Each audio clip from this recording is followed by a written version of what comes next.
Isa pong mapagpalang umaga po sa bawat sa atin, maging mapagpasaya sa gitna ng mga pagsubok. Ito ay mga bagay na magaganda at dapat na ating matularan. Ganon din po ang kapatid na Daisy.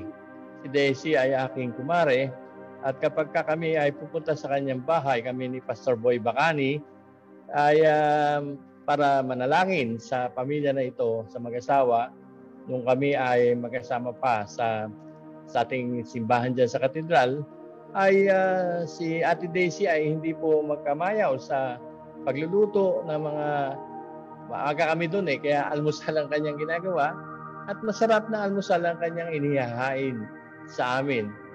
Bukod sa aming pagkakataong manalangin ay kinasasabikan po namin ang kanyang pag-estima, mabuting gawa ng pagpapakain sa mga manggagawa at kahit sino man ang mga pumupunta sa kanilang tahanan.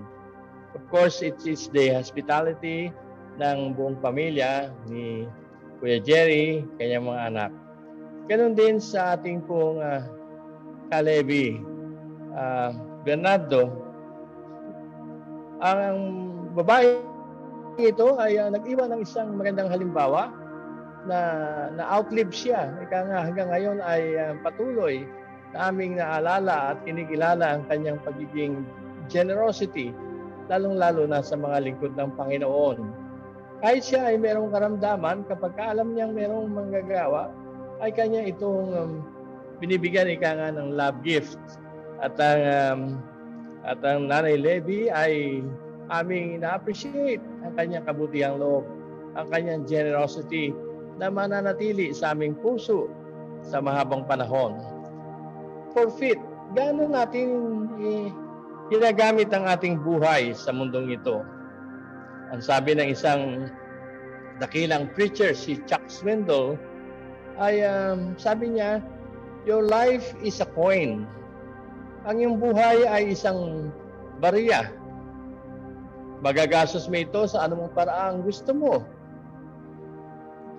Kahit anong gusto mong gawin dyan sa barya na yan ay magagamit mo. Pero, ang sabi ni Chuck Swindoll, yan ay magagamit mo lang once, isang beses. Ito daw ang buhay. At itinatanong niya, how are you spending this coin called life? Ang buhay natin sa mundong ito ay once na ibibigay sa atin, pagkakatiwala sa atin, at we are going to spend it, either waste it, mawala ng kabuluhan, o ating dalhin sa isang kalagayang makabuluhan o mabiyaya. Yan ang challenge sa atin ni Pastor Chuck Swindoll, no?